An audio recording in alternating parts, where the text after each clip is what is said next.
प्रज्योती आज काय? मटण खरडा. मटण खरड्यासाठी सर्वप्रथम आपण मटणाला 1/2 टीस्पून हळद, 1/2 टीस्पून मीठ मॅरिनेट करून ठेवूया अर्धा तास. अर्धा पळी तेल, बारीक चॉप केलेला कांदा. कांदा शिजला, मॅरिनेट केलेलं मटण टाकून घ्यायचं आणि थोडं परतून घ्यायचं.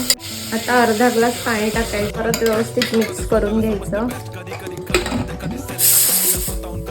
आलं, लसूण 8 ते 10 पाकळ्या, हिरव्या मिरच्या, कोथिंबीर. मिरचीचं प्रमाण तुम्हाला जसं तिखट कमी तिखट हवंय तसं कमी जास्त तुम्ही करू शकता. सुकं खोबरं ते पण थोडं भाजून घेऊया. आता मी ठेचा वाटून घेते. तुमच्याकडे पाटा वरवंटा नसेल तर तुम्ही मिक्सरमध्ये वाटू शकता. मस्त ठेचा वाटून झालाय. 1.5 पळी तेल, 1/2 टीस्पून हळद, 1 टीस्पून मीठ. आता शिजवलेलं मटण टाकून घेऊ. आता 5 मिनिटं झाकण ठेवून शिजवून घेऊ. अशा प्रकारे साधा सोपा झणझणीत मटण खरडा रेडी.